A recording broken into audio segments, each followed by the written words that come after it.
Cue intro.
I've got one that can see. Logic before authority.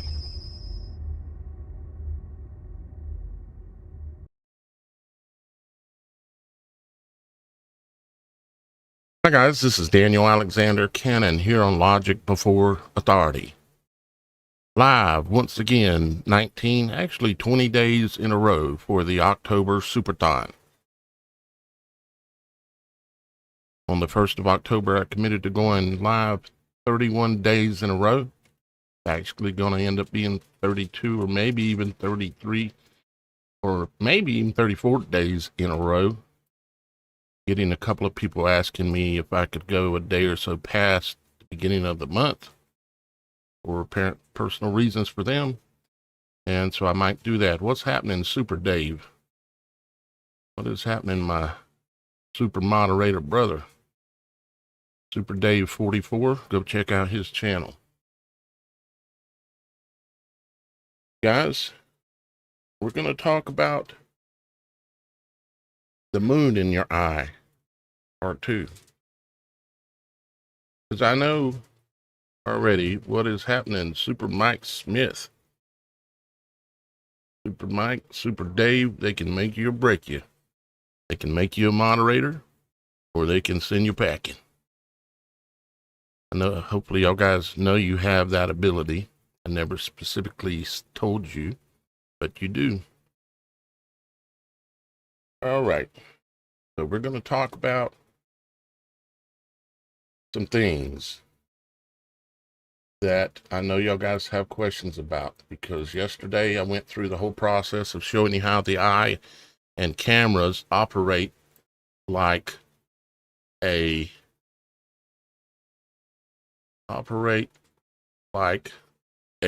camera, or a camera actually operates like the eye. The camera, of course, is man-made. The eye is God-made. And what they do is they study nature, of which we're part of, and then they can create technology. No technology can be created in this world that does not follow the laws of the nature of this world. All technology is created based off the study of nature, which we are part of. So the study of the human body, like how cameras were invented. We looked at yesterday about the eye and how it operates like a camera, and how holograms come into play with that, and how it relates to the moon and its seeming existence in the heavens as a light. But I know I can hear some of you, and you're thinking, but Daniel, what about an eclipse? What about an eclipse, Daniel? Okay. We're going to talk about that. And we're going to talk about, before it's over with, we're going to talk about how holograms and holography come back into play again here in just a little bit, specifically with what natural existing things in this world, specifically gases, are used in hologram equipment in order to make it work. It happens to be the same gases that are above our heads up in the atmosphere below the dome. And I'm going to show all that to you. So we've got to start so we can understand a basic principle. When you place a lesser, weaker, or dimmer light in front of a greater, brighter light, what you see depends on the relative brightness and position. The brighter light floods the area with intense illumination. The lesser light doesn't have enough intensity to compete. It gets overpowered. So to your eyes or a camera sensor, the lesser light source might appear dark or even black. Not because it's actually dark, but because the contrast ratio makes it invisible against the glare of the stronger light to your eye. It's the way the eye perceives it. An example, of course, the moon and the sun. Solar eclipse. The moon, and I might correct a few things here. The moon, it says, which only reflects light, passes in front of the sun, a far greater light source. The moon looks black, even though it's actually being illuminated on its far side. I'm going to correct several things here. It looks black because the sun's brightness overwhelms any light the moon could reflect towards us. Okay. First off, the moon, as we discovered and talked about in part 1, the moon is not reflecting light, as it says here. The moon, I left this in because I wanted to make sure to explain this. The moon is not reflecting light. The moon is reacting to light. The area where the projection, the holographic projection that is the moon, is reacting to light. It is reacting to electromagnetics. Okay? And you'll come to understand that as you come to understand what noble gases are and that they fill the heavens above us. Noble gases. It says the moon looks black even though it's actually being illuminated on its far side. Well, that actually don't even make sense right there. Because you would say the moon looks black because there's no light shining on it, right? The moon looks black, actually, because it is in front of a lesser light and it's being canceled out. So you can't even see the lesser, which I'm going to give you examples of as we move forward here. One example would be this image. Both of these lights are lit, but the one in the front looks black because of the brightness of the light that is behind it. So you could see how if this one passed in front of it, it would appear to be black. But I can hear the question already, Daniel. But if the moon's not a physical object, if it's a hologram, how is it then that the light is blocked from the sun? Why does it just shine right through? Well, it's because the sun is not a physical object. Now, I will get into explaining that because that's its own video, its own discovery. But the sun itself is not a physical object, just like the moon is not a physical object, just like the stars are not physical objects. Okay? Let's go back here. Artificial example. If you put a dim flashlight bulb directly in front of a bright spotlight, the smaller bulb may appear silhouetted like a dark outline if the bright light is behind it. Invisible if the bright light fully overpowers its output. The light from the lesser source is still there, but our eyes or a camera's dynamic range can't detect it against the overwhelming brightness behind it. It's due to a limitation of the eye. A symbolic or maybe metaphysical example of it would be a lesser light cannot shine in the presence of a greater one. So, if that makes sense to you. And again, here's the image of the greater light behind the lesser light in front. Both of these are illuminated, but you can only see one. And this is the same thing that happens with the sun and the moon, except, like I said, neither the moon or the sun are physical objects. Okay? They are a reaction, a reflective reaction. We're going to focus on the moon. We'll come back another time and hit the sun. First, though, we need to understand what noble gases are. They're a group of 18, technically 18 gases. But there are a set of main ones we're going to look at: helium, neon, argon, krypton, xenon, and radon. Okay? And there's a man-made one called organison, something like that.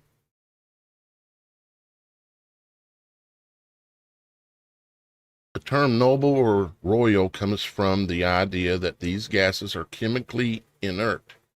They don't easily react with other elements, like royalty who don't mingle with commoners. Noble gases don't mix with other types of gases and other types of things under normal conditions. Their outer electron shell is full. They're very stable. They don't mix. They don't mingle real well. And there are benefits to that when it comes to things that they are used in to create, such as holograms. And we'll get to that.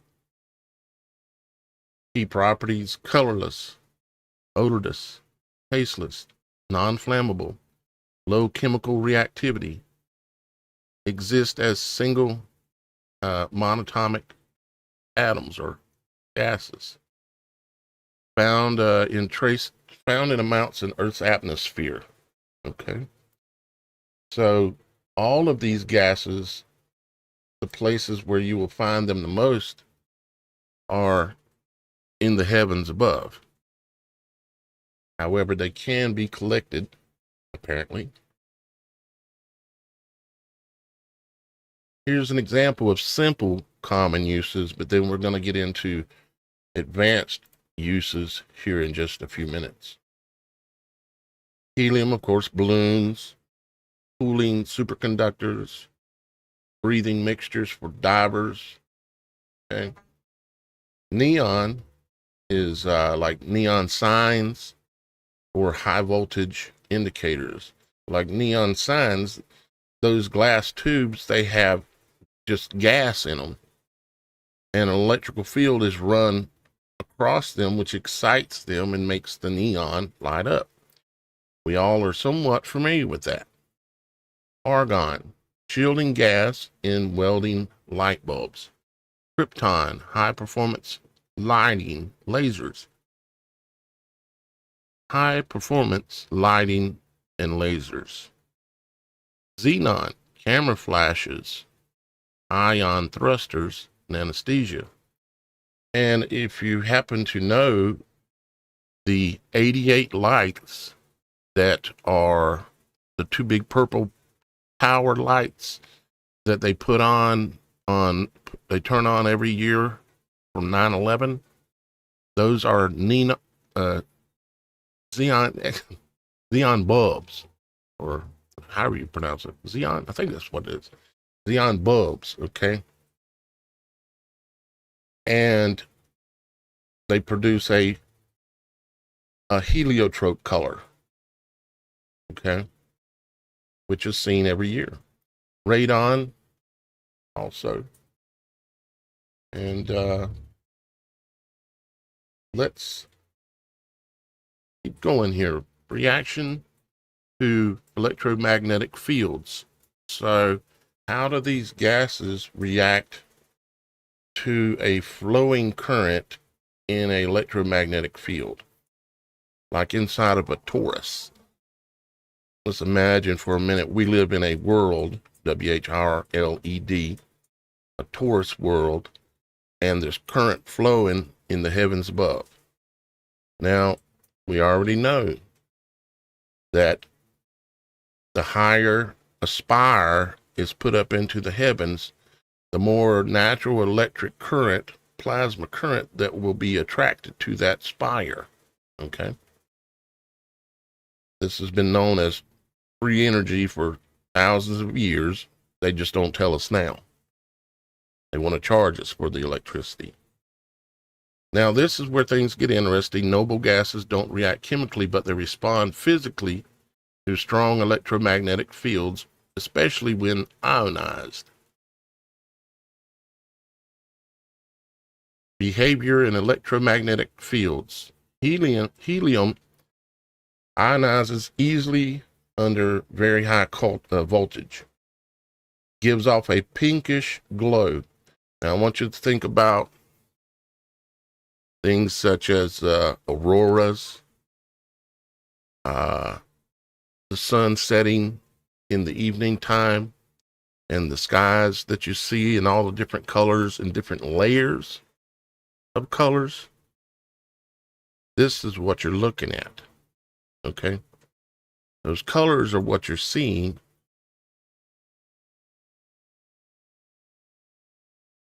Helium, pinkish glow. Neon, famous for neon lights.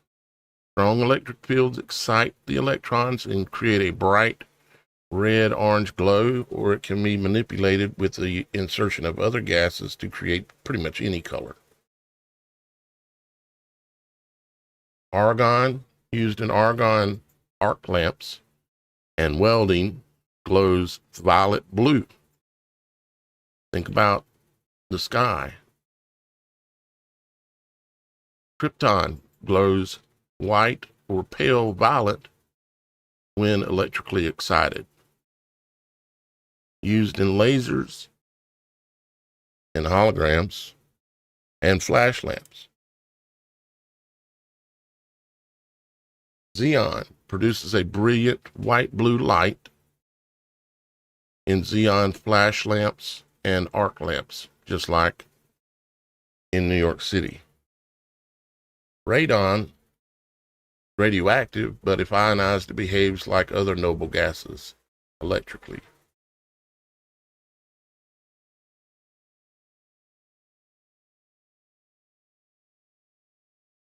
Plasma.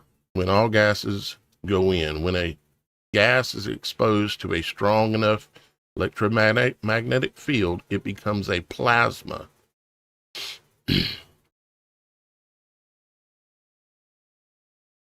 When a gas or gases are exposed to a strong enough electromagnetic field, it becomes a plasma. Any of y'all guys remember the interview from about the 1950s or 60s where the man was saying the moon was made out of plasma? He wasn't lying. But What he didn't know is what I've been showing you yesterday and today and other coming days. Maybe he knew it, but he didn't say it in that interview anyways. So a gas or gases that are exposed to a strong enough electromagnetic field become plasma, a state where electrons are stripped from atoms. Examples are neon, that glow red. Think about a blood moon.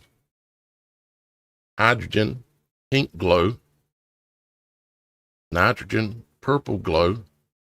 Oxygen, which is not a noble gas, technically, pale blue glow. Think about fluorescent lights. They've got a gas in them, okay? And plasma TVs. Think about all the imagery that can be produced on a plasma TV, and it's all based on noble gases.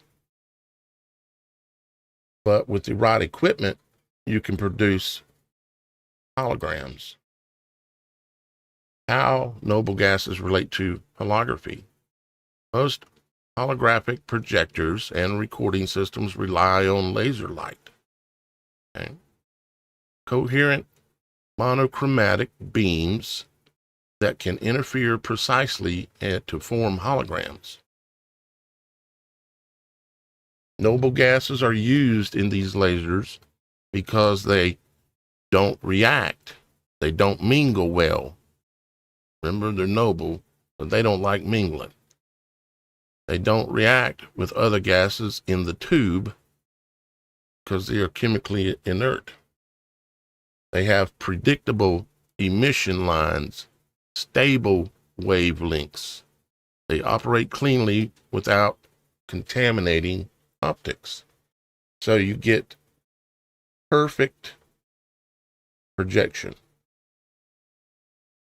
with these noble gases. Think about how perfect the projection is of the moon.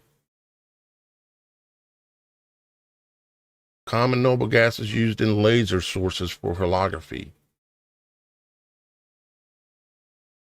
like helium and neon, operating at these.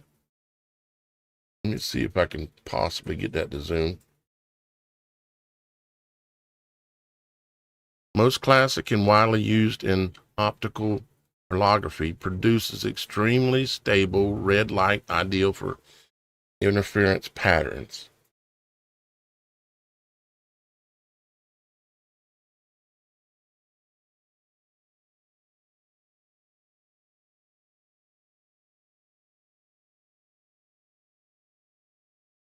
Got to get a new mouse.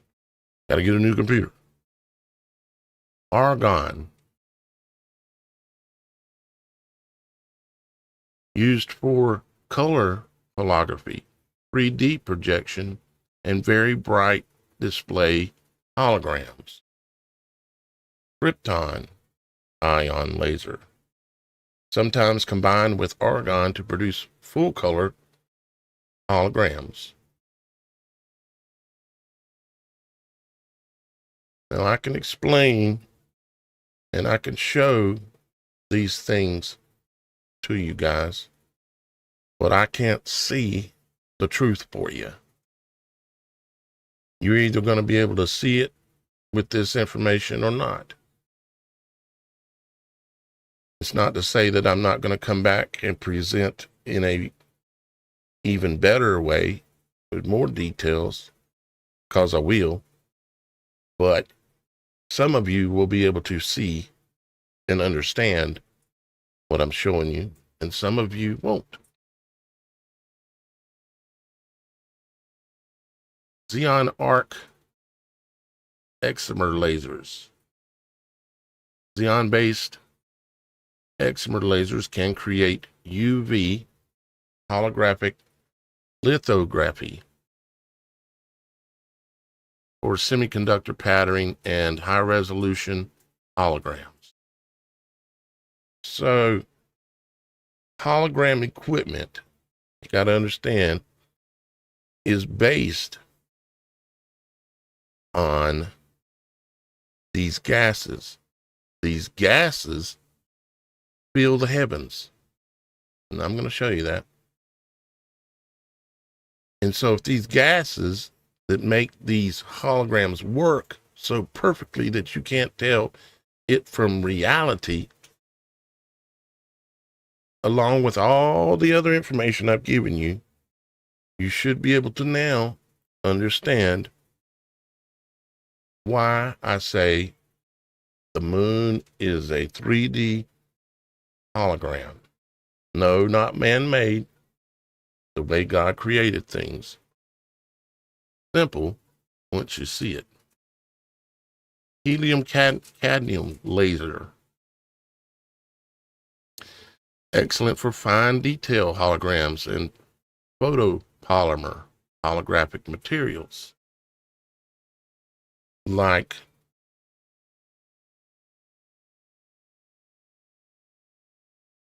some of the sheets of material that are used to project the hologram on are helium cadmium induced materials.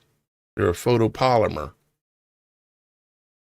So even in the material that it's reflecting against, or that you're looking through to see the hologram, it's invisible to you, cannot be seen with the eyes. It's a extremely supernatural material. You can find examples of it even on YouTube. I should have pulled one up. I probably will next time around. I'll leave that to you. Why noble gases are ideal. They don't react with metal electrodes or glass. They have a stable discharge, maintain uniform ionization and light output. They're dependable. Long life, gas mixtures stay pure for thousands of hours. Color control, each gas or mixture emits specific stable spectral lines. Perfect holograms, where your eye cannot tell the difference between it and reality. Summary table: noble gas, most abundant location: helium, neon, argon, krypton, xenon, radon in the heavens. You see? Except for radon, which I'm not even sure that's accurate, to be honest, but it's admitted. They're in the heavens is where they're at. So all the perfect elements for creating holograms are in the heavens.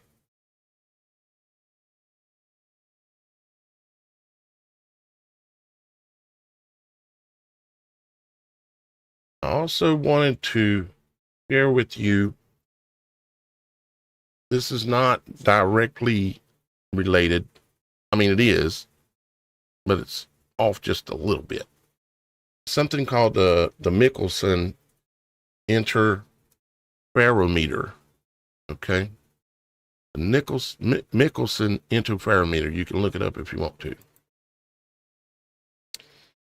This is kind of like what one of them looked like put together. It's actually a fairly simple machine. And what it's designed to do is to take two lights, it's designed to simulate two lights shining from the exact same location, and one of the lights is slightly off phase with the other light, and kind of the results you get from it. This is a looking top down. You have a light source coming from here.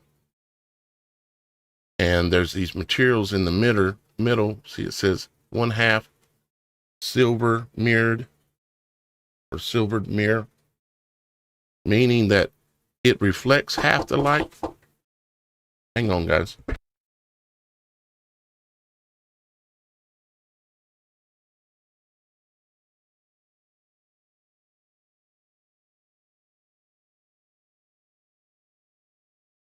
Hang on, guys. Somebody just knocking on the door. Hang on just a second.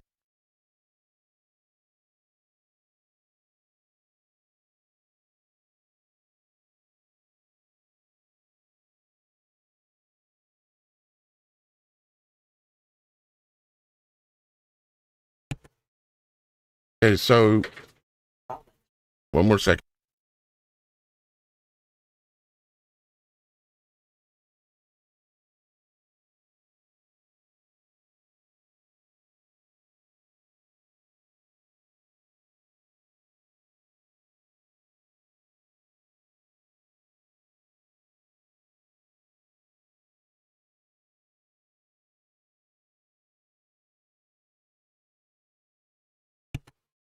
Sorry about that, guys. All right, so back to explaining the Michelson interferometer. Okay. You have a mirror or half mirrored surface. It allows half of the light, 50% of the light, to pass through. And it reflects the other 50% of the light. So the light coming from here hits the surface and reflects off to another mirror over here. Then that light hits that mirror and comes back this way and goes through it again and is transmitted onto a surface over here. Okay. Then you have the light that comes, the half of the light that passes through it passes on here, and this is what's called the compensator, which changes the angle slightly, the phase, changes the phase slightly of the light passing through, and it hits another mirror over here and bounces back, comes back through again, and hits here and reflects down onto here again. Okay. And this could be your eye, or it could be projected on a wall or whatever. This is kind of an example of what it gives you, or one example of what it gives you. Technically based, depending on the phase of it, you could get a variation of basically any kind of a pattern, as you can see.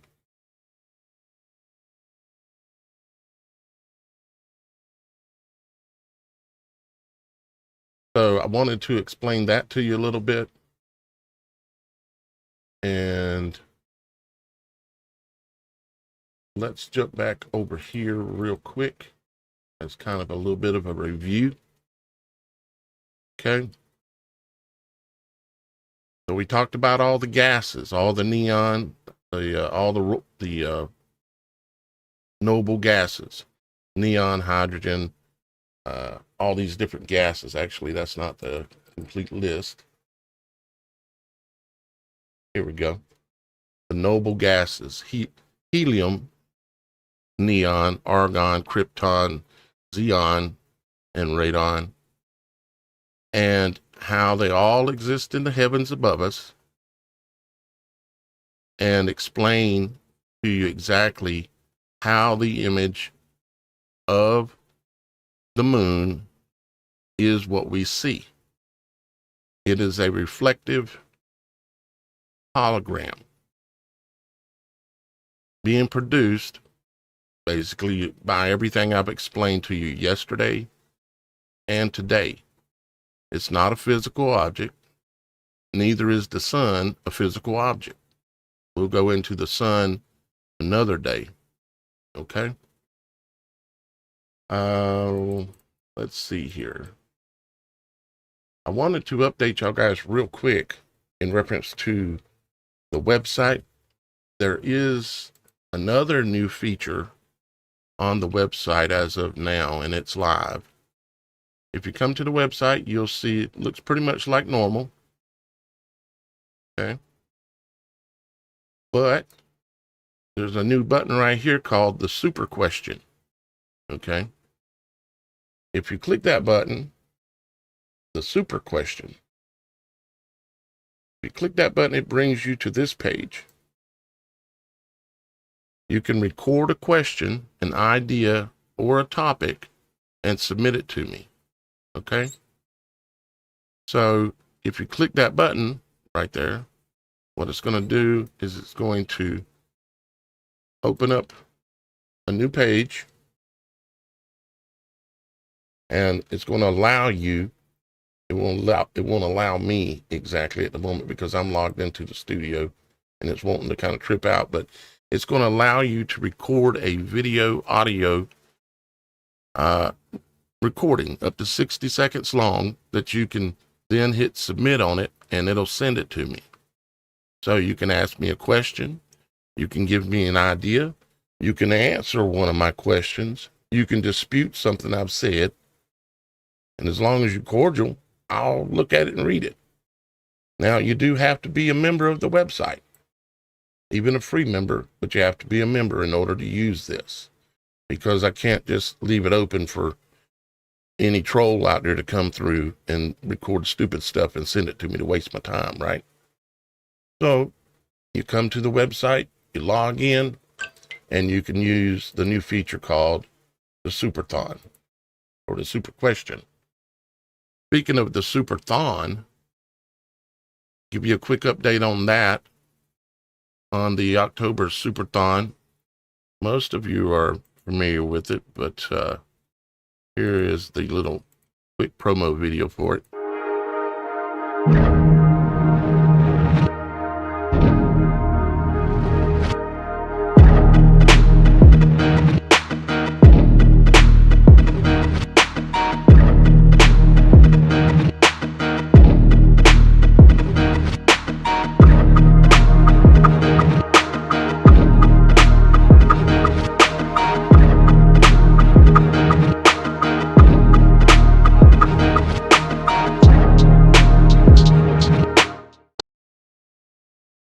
So yeah, there you have it. I'm taking 31 days. I'm going live 31 days in a row, and I'm trying to raise $10,000. Currently, if we come here and we click on the Superthon logo, it'll take us to the updated page. Let's see if it's fully updated. Let me refresh it and make sure it's fully updated. And so far, we're at $2,044. And as of, let's see, as of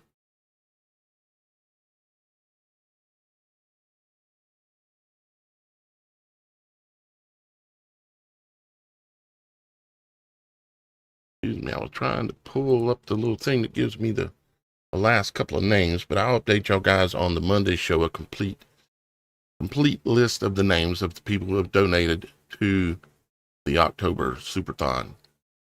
And one of the main things at this point we're trying to accomplish is getting a new PC for my studio, because when I'm having multiple guests, 4 or 5 guests on the show, the current studio PC that I'm using cannot handle it. It's crashing on its face. It's messing up the show. So I've got to have a step up with a better studio PC. This one's pretty good, but it was given to me. And matter of fact, it was given to me by Jesus. Can't even speak. My mouth is so dry. Jesus Freak Computer Geek David, which I greatly appreciate. And I'll still use it, but I need another one as the main one, and I'll use this as a secondary to do other tasks.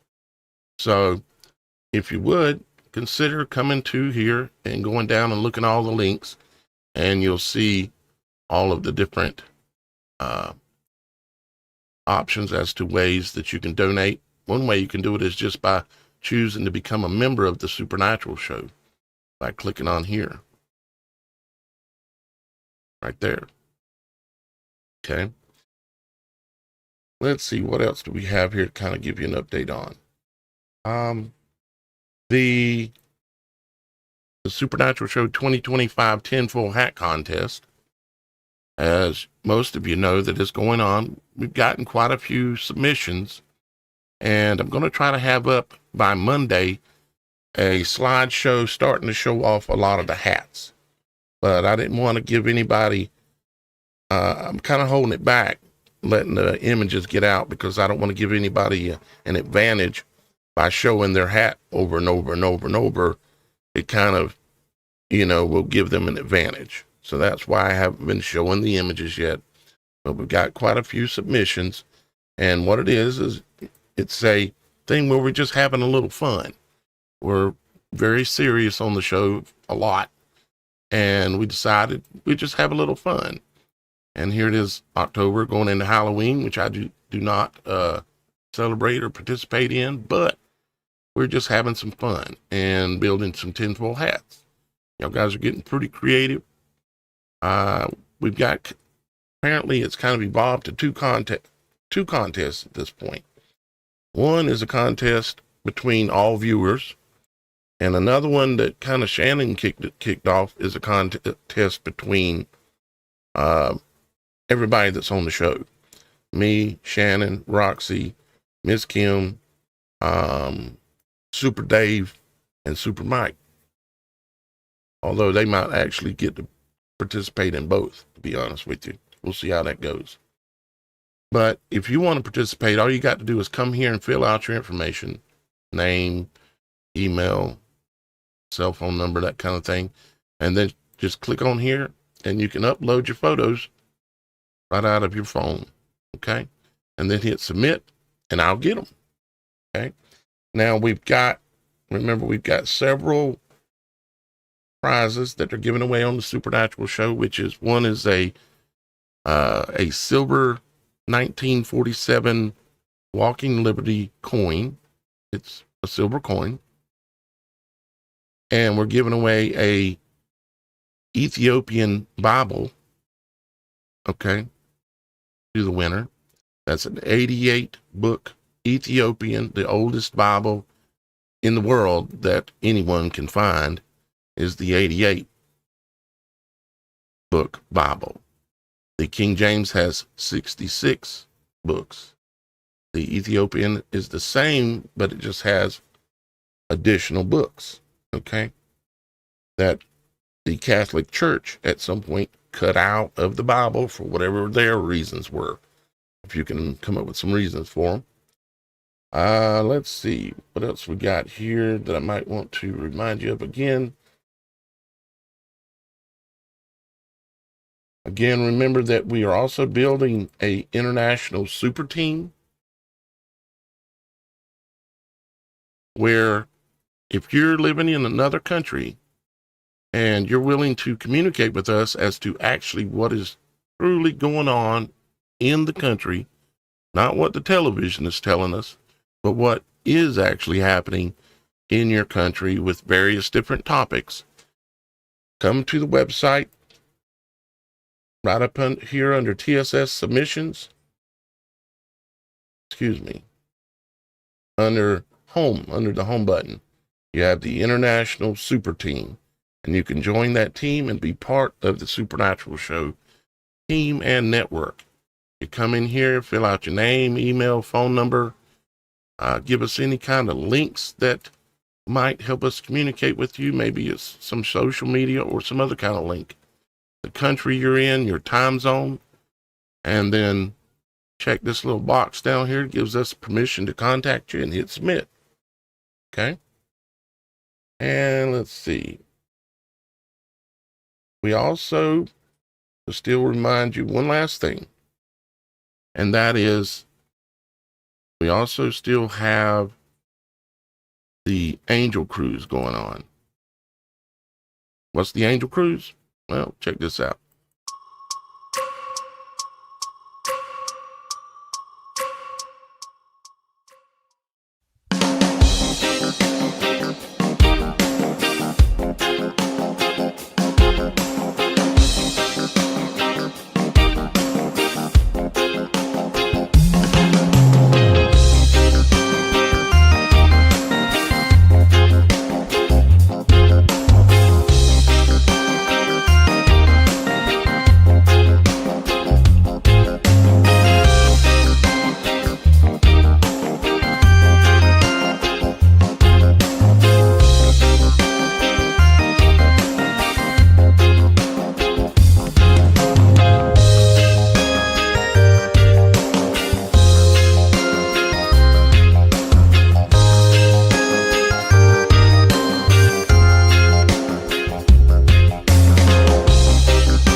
So as I said, pre-register just means simply come to the website and pre-register for the Angel Cruise. All it means is that you're saying, yeah, I'd like to go. If this works out and the timing works out and I happen to have the money, I'd like to go. Okay. And the reason why I call it the Angel Cruise is simply because in excess of 100 times where I've been on the mountaintops and by the water's edge, especially by the ocean, I've had orbs of light, angels, come and visit me right in front of me, sometimes as close as 20, 25 feet away. They're big and bright, big as a Volkswagen, the ones that come to me.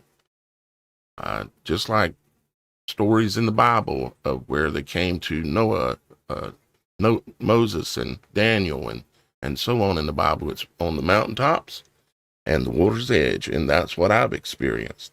So I thought, what better thing to do than to put together something where we can all get together, hang out, and spend maybe a week or at least 3 or 4 days, 5 days, maybe longer, on a cruise, meaning we're on the water. Our hotel room is with us. It's everything we need right in one spot, and we're on the water all the time, basically. And so at nighttime, we all go out on the deck, we hang out, and if we're lucky, we'll have some angels show up. If we do, they do some amazing things. Like in the intro of the show, you can see the one that come down over the rock of the dome. It come down slowly above it, flashed, lit up the whole city, flashed, lit up the whole city, and then streaked straight up. I've seen all of that with my own eyes in person multiple times. And I believe that if we're out there for long enough series of nights, we're going to see it. And so I can't guarantee it, but I believe we will. And so that's why I'm organizing this. And no, I can't afford to go on a cruise like this, but the way it works in the travel industry is that if I can gather enough people together they'll give me a cabin for free. And it doesn't cost y'all guys an extra dime. You just pay the normal, whatever it is. And because I'm the group organizer, I get to go. So me and Miss Kim, I'll get a cabin and I get to go with y'all guys. Because no, I can't afford to go on a cruise. I can't afford to do a lot of things, which is why I'm trying to raise money to improve the show, to keep growing it so that one day I actually do some things. Okay. So I think that's about it. I hope y'all guys learned something additional today about the reality of our world that we exist in. And we will continue this, of course, but now you understand more about the holographic side and how the noble gases that are in the heavens above us can create what to our eyes appear to be something real that is actually a hologram. No, not a man-made one. Man's just copying God's work. That's the way it works. Every creation that is ever made, every piece of technology can only be a copy of the laws and operate within the laws and functions the way this world works. Study nature and discover everything. That's how all inventions, just like photography, was based off of the study of the human eye that I've explained and shown y'all guys in detail yesterday and today. Holography, holograms, study of the human eye, along with the study of gases, noble gases, and the way things reflect off the heavens. Okay? All right. I think I've held y'all guys long enough. I'm going to go ahead and get on out of here. And I will see y'all guys again tomorrow, because I'm going 31 days and we're only on day 19. So I hope y'all guys have a wonderful day. I hope you choose to support the Superthon as best as you can. I ain't trying to get rich. I'm just trying to take care and grow this thing and do what I can. And I appreciate every donation y'all guys make. Last couple of days has been pretty dry. Y'all guys could keep us rolling. I'd appreciate it, because I have faith. We are going to, one way or another, we're going to hit that $10,000 so that I can expand what I'm doing here. And when I do it, you're going to love it. You're going to notice it. And I'll show you the whole process along the way. All right. I love you, and we'll see you tomorrow. Thank you to Super Dave. Thank you to Super Mike, being in the moderation, taking care of the comments and all that, helping me out in there. And thank you to, even though I'm not on the Supernatural Show network, well, I'm on the network, but I'm not doing a Supernatural Show today. But thank you to Roxy and Shannon, because I imagine they're in comments. I just haven't been able to watch all the comments that are coming up down from below. So anyways, I love you, and we'll see you again tomorrow. Tomorrow will be the Supernatural Show, so you get to see the whole crew again. We'll see you then. I love you. Bye-bye.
I've got one that can see.